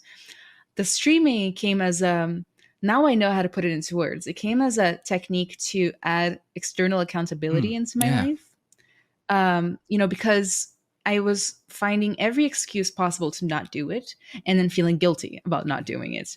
But then I was like, hey, those 3 viewers, they're waiting for me. Yeah. They want Yeah. me here. And not just that, but I get to know them, get to network with new people, get to, make a name. And I ended up making a name for myself in the industry. That was a nice little Yeah. bonus, right? But, it's same thing. And yeah, I think feeling stuck can come from a lack of direction, which is why sitting down and realizing what you want in the first place Yeah. matters. Knowing what you want isn't going to get you what you want, but it's going to tell you which way Yes. to Yeah. paddle, Absolutely. And if you're paddling in Absolutely. circles, Yeah. then you're stuck, right? Just doing random stuff every day, hoping that something sticks, like that's not. I'm super strategic. Like I love strategizing and I always have to have some sort of scheme Yeah. going, and when I don't, I start to burn out. Isn't that funny? Like, because it doesn't speak to my inner person of, hey, I need to have something to work towards, something Yeah. big picture normally, you know? Totally. Um, oh gosh. There's so many. I don't know Go which one for to it. ask I'm next. here for you. So what do you need? Software. Okay. Software. What software do you use? So my toolbox consists of ZBrush for sculpting, Marmoset for baking, and lighting look dev. I'm a big Topo Gun guy, so I'm using Topo Gun 3 to retopologize everything. Substance Painter for my textures and material management. Sometimes Substance Designer if I need something for a tileable material, like a layered material system in Unreal. And I'm an Unreal developer. That was one of the things that like really cemented my sort of path in some ways, is like finding Unreal and finding projects that work in Unreal allowed me to sort of explore. Unreal's a massive engine. And so I ended up really learning a lot of the technical side of Unreal. So I do a lot of blueprint scripting and blutilities and things like that in Unreal. I'm on a project right now where I get to actually stretch a lot of my design chops and come out with like blueprint prototypes to show the engineering team of like, this is what I'm looking for. So using Unreal allowed me to kind of almost become more of a game developer in some weird way. Like I feel like I can talk better with the other disciplines now. So that's sort of my general toolbox. And I use Photoshop a little bit for, concepting and paint overs, and Miro. I am a massive, massive, massive believer in whiteboarding.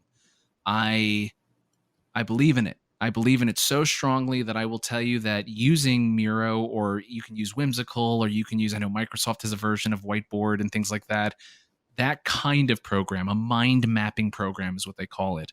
I will attest that it changed my entire approach to documentation, to communication, to getting visions across. I don't start a single project now without a master Miro board laid out where I can set up basically what I call the edges of the canvas.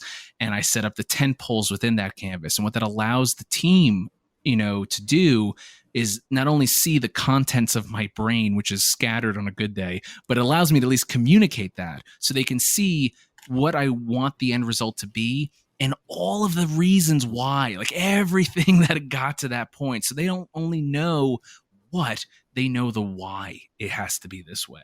And I find by doing that and setting up, and I do this for all the disciplines, I set up a master Miro board for animation, for concepting, for engineering, for design. I put this whole board together and I have everyone sign off on it. I have everyone agree to it so that the rest of the team can use that board as kind of an onboarding process.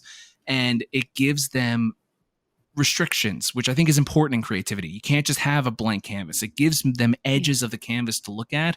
And when they have those edges understood and they have those tent poles in place, then you can let them just riff in between. And the confidence and the kind of things that come out of that exploration is going to be 1,000 times better and more directed to what you're looking for than had you not done that. So whiteboarding is, and for me, when I say whiteboarding, I do mean the program Miro. But like I said, you can use a bunch of other different kinds of mind mapping software. That has been a game changer that within the last 3 years, I have been a zealot for. I've absolutely been preaching the good word of mind mapping. It's been amazing. Been absolutely amazing. That's fantastic. That's super fun. Even for personal projects, I think that's super valid. I do that too. And I even go as far as to write down what problems I want to overcome with this project, what I want to learn, and how I want to improve, and what I want to avoid, like personal things, like, hey, I have this problem that I do every time.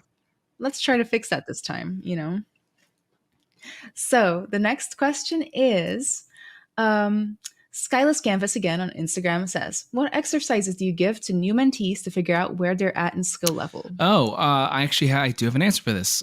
So it's the unconscious sculpting. So I have them pull up a sphere with me and we sculpt together. That's been my number one way of approaching, just because for me, that allows me to explore from a foundation level where they're at. I can see from that how they think, because I can see from a sphere, okay, if I'm going to take this sphere, I'm going to watch them turn into a character. What are the steps they're taking? How are they approaching this exercise? It's not like, hey, let's take a human base mesh and turn that into a character. No, remove everything. Here's a sphere. Make this something not a sphere. Make it a head. Make it a torso. I'm not going to tell you what it is. Just go. Make it something. How they go about approaching that tells me a ton of where they're at in terms of thinking like a 3D artist, because I can tell quickly if they're going too quickly into details, or they're going too quickly, or they're staying too long into forms. They're constantly changing their mind too quickly. Or they're going right, all of this stuff allows me to really get into the head of that person that I'm working with to make them better. So that's always my first step. What do you want to achieve out of this mentorship? And hey, let's pull up ZBrush together. Let's start sculpting. I don't, it's like, oh, what do you want me to sculpt? I don't care. I'm sculpting on my end. What, you want to watch me? Great. I'm going to keep sculpting. You sculpt whatever you want to sculpt. In my mind, my eye is on their screen and I'm going, okay, this is what they're all about, basically. That's really creative way to do it. I like that a lot, and especially because it has, of course, that creative look into it as well. You don't want to just know how they sculpt something that's pre-made. You also want to know where their design sensibilities are at. Do they have a mental library of what the human body is supposed to look like, for example? That kind of thing. I'm looking on Twitter right now for more questions for you. Okay, Rowena Frenzel, fellow character artist. Hi, Rowena. How you doing? Asks, I'm always interested about the daily routine of artists. How do they plan and organize themselves throughout the day? How much balance they have? And what do they do besides art? Personally. So we answered a little bit about the balance thing, in that I don't have very good balance when it comes to that kind of stuff. What do I do outside of art? I do play the occasional indie game. I'm a sucker for a good like walking simulator or something like that. Like I love games like the Stanley Parable and things like that. There or What Remains of Edith Finch. I love a game that I can kind of just go through in a weekend and feel like I've gone somewhere, like had an experience that took me somewhere. I'm a big lover of films. I love watching movies. That's a massive thing for me. I started in film, and I did so because I have a love of film. I love animated films. I love dramatic films. I love, film in general. So those are really kind of the two other things. I also cook a little bit. That's like a relative to what we're talking about here, but I do love a good home cooked meal. So Aw. No, it's super worth it to like not let you that's become your entire identity and your yeah, entire life, right? She even added here, many people think that waking up, drinking a coffee, and hustling for 14 hours a day is the key to the success. yeah, You know? And honestly, we've all been there. I know you and yeah, me, we have probably. But it's actually like, a yeah. bad balance. It's unsustainable. It hurts. Literally Yes, it yeah. hurts. Bad posture, wrists. I'm pretty sure my IQ is lower because I because I didn't sleep for the last year of college Jeez. basically, and it caused me to have blackouts like where I've lost hours or days from my memory and things like that. Like it's not worth it, Yeah. guys. Um, let's see what who else has a. Everybody's asking questions we've already talked about, or questions that are a little too specific to your projects. We're not going to break Yeah. NDA today. Sorry, guys. um, do you have any tips or tricks for our viewers about time management and working efficiently? Um, Working efficiently. Yeah. So, I mean, I do pride myself on my speed and just being able to kind of get an idea out. I think the way you approach something like that is getting. I think, I mean, you said it best. I think you just gotta get comfortable with failing and kind of being okay with that. So, it's not necessarily any trick to being, you know, better at time management. There's no like tricks to it. It's just like working quickly and failing fast is essentially the only thing I'll say to that. Like knowing when to let a project go and move on is as important as knowing when to stay with it and committing to it. I think there's a real sense that, and it's something you develop as you do this for a while, but I think a lot of times younger artists and people who are just entering into the industry, they want to make a piece work, and so they bang against it, bang against it, bang against it. Next thing you know, you blink and a month has gone by and you have nothing to show for it. Yeah, If you're right, lucky, exactly. a month. And that could also Yeah. happen on professional projects too. I've had to pull assets from people just because they've spun on something too long. And so like the time management aspect is just knowing when to stop, knowing when to say, hey, enough. This is not working. So do I ask for help? Do I pivot? Do I, when do I hoist the flag essentially? And that's the best way I think you can manage your time.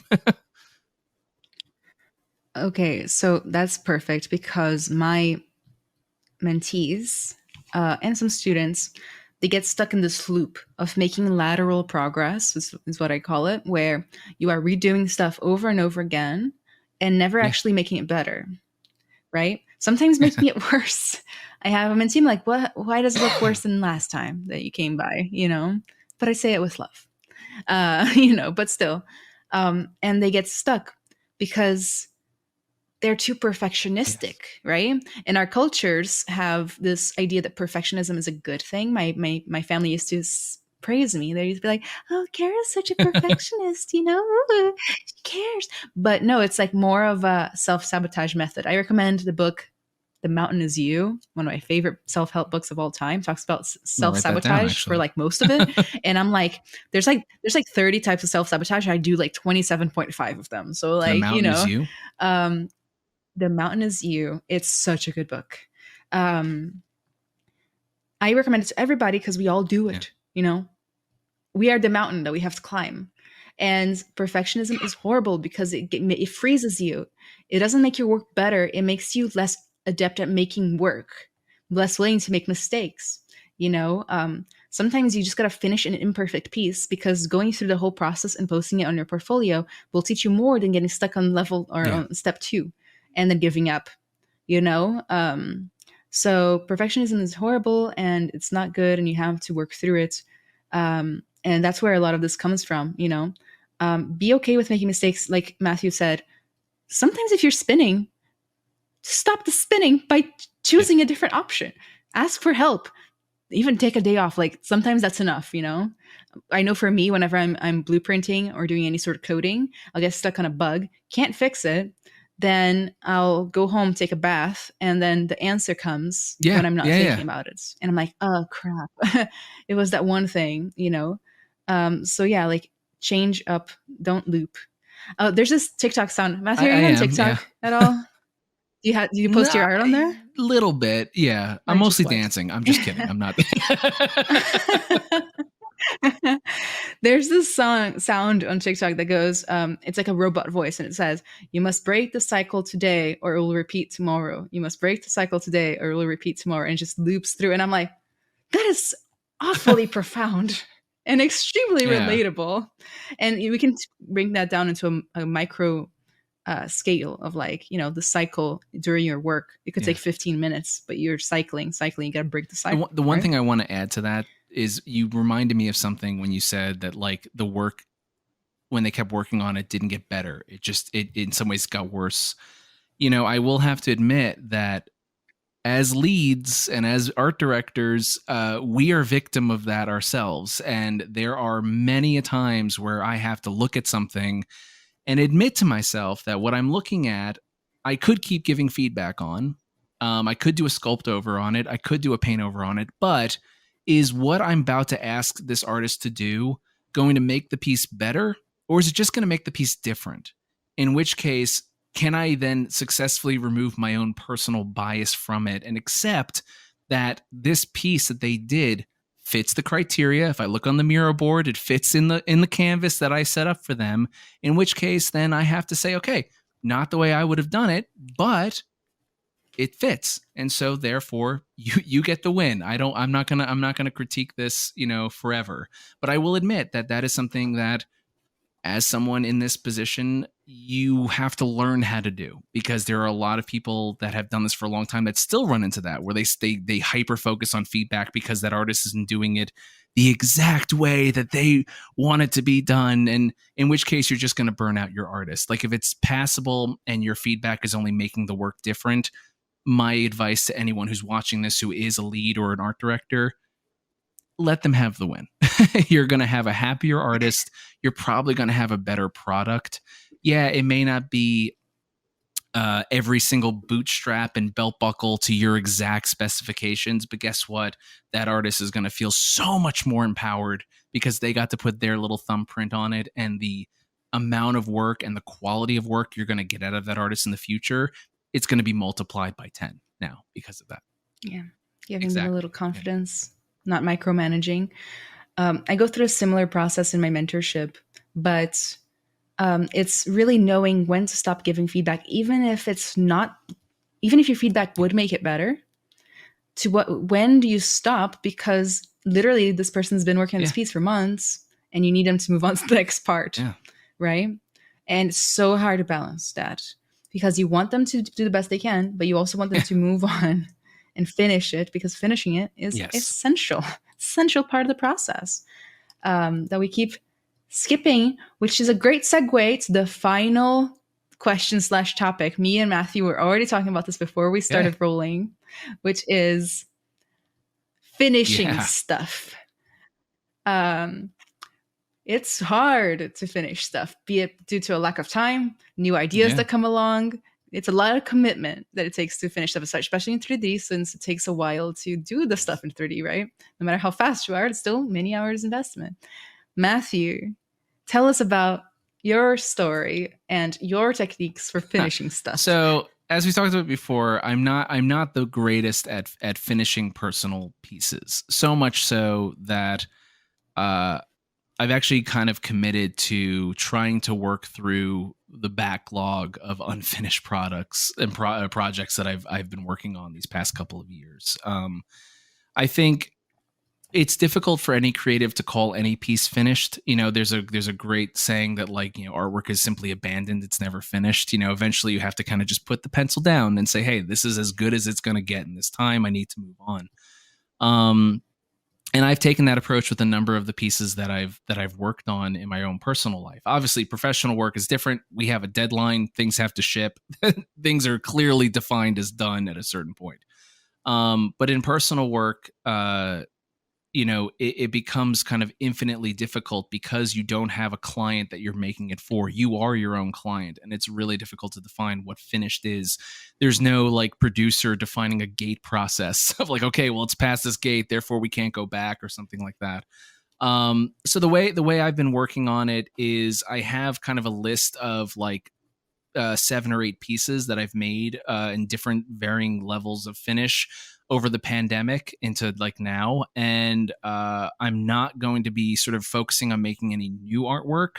What I'm going to do, because I'm really happy with some of the pieces that I've done, I'm going to take a lot of those pieces and try to go through the process of finishing them. What that looks like to me is finishing a sculpt and turning them into an animated, and that's a key thing, animated real-time piece, because I do want to explore motion in the work that I'm doing. That's sort of the new element that I'm adding to sort of the work that I do, because I think it helps solidify the character that I have in my head, because I always see them sort of like moving around and different things like that. And so I want to sort of express that in the work that I do. I also want to explore rigging and animation a little bit more so in my own personal work. So there's a little bit of a selfishness thing in there. But that's sort of my view on finishing is because I'm not good on it. I am kind of forcing myself, starting like with that last Gamer Dino piece I just did, to begin to work backwards. And some of the work that you'll see come out of me this year will be sculpts that you've maybe seen from me, like a couple, on stream or in my, posted on my blog and things like, oh, I know that piece or things like that.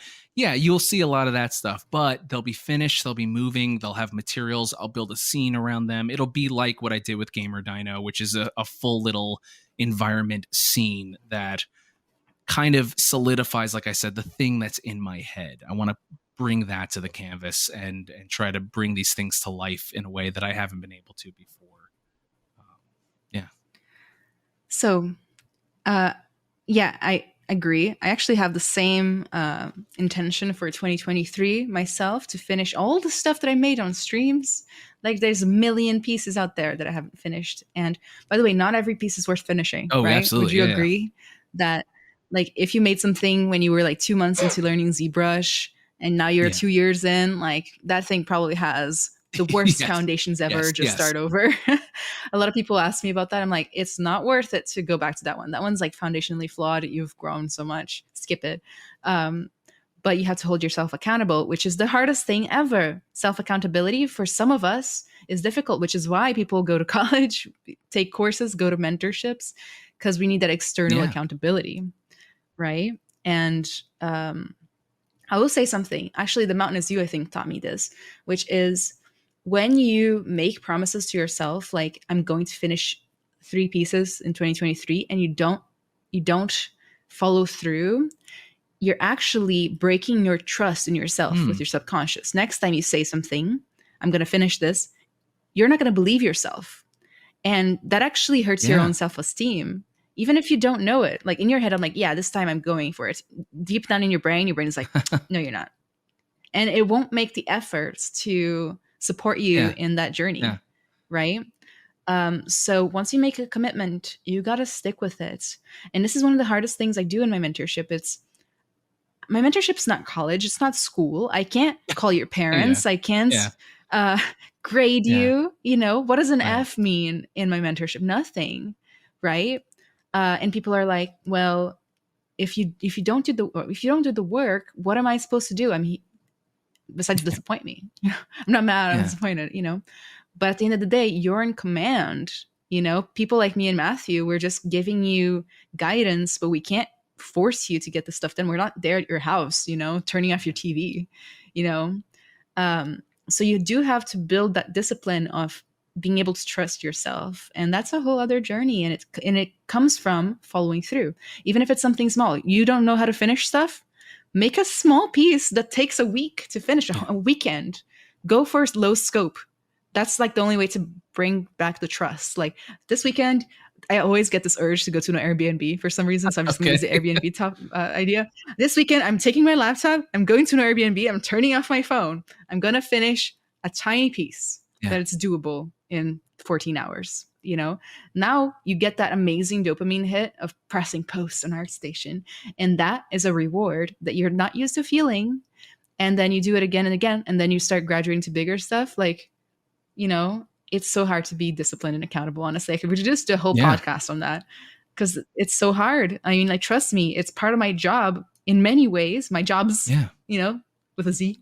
And it's so hard, you know, bad habits, they are No, strong. it's true. It's difficult, and I think you said something kind of interesting in which like like even posting a sculpt in some ways could be technically finishing a piece, right? There are certain pieces, and I should have maybe clarified that. Like my definition of done has changed a little bit, right?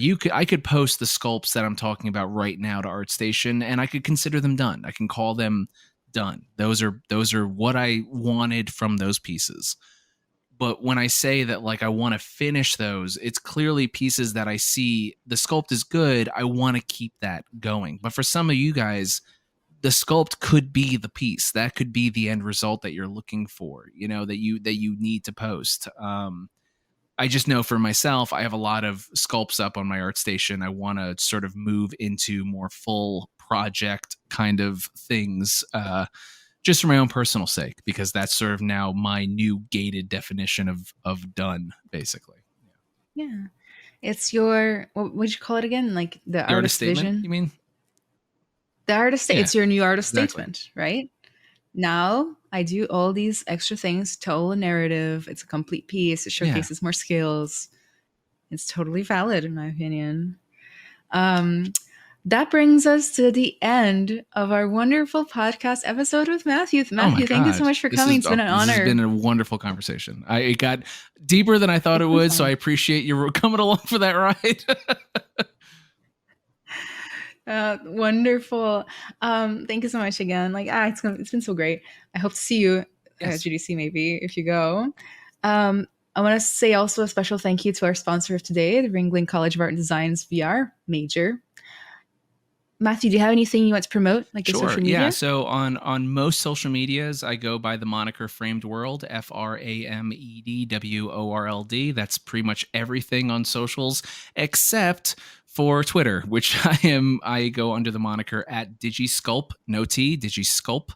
I couldn't get Framed World or Digisculpt, either one, so I had to settle for Digisculpt. But yeah, so those are my two sort of main areas, and then obviously if you just Google my name, my LinkedIn and stuff like that will pop up. If anyone has any questions or anything like that, you can reach me on Instagram, ArtStation, LinkedIn, Twitter, what have you. My messages are always open. So and I'm an open book, as you can clearly see. So no question is off limits. I'm happy to talk about the industry and the work. That's so nice. As far as me, you can find me as Anna_Carolina_arts on everywhere. Every time a new social media comes out, I download it That's just to get smart. the username. That's smart. Yeah. So that's ANACAROLINA_art. Also, I have a mentorship, which will soon be taking in new mentees. You'll be able to find that on my website, annacarolinaart.com. And I do everything from supporting you in your character art career, even though not everybody that joins is a character artist. For example, I do tech art too. But also, you know, things like how to network, navigate the industry, portfolio reviews, resume reviews. I can get you in contact with people, all sorts. Like, it's a holistic approach. So the difference between my mentorship and a lot of others is that it's not just an art mentorship; it's a career coaching kind of thing plus art. So feel free to check that out once the time comes. I'll let you guys know on social media. And yeah, that's it for me. So thank you everybody for tuning in. This is still a brand new podcast, and it would mean the world to me and Josh if you guys would share this episode with your friends and other people you've met in the industry that you think might benefit from this knowledge. The more eyes we can get on this, the better we're going to grow, which will allow us to keep going. Okay. We have so many amazing other guests, just like Matthew, coming in from all sorts of industries. Our next one is Danielle Hashimoto, who is a very famous VFX artist who has millions of followers.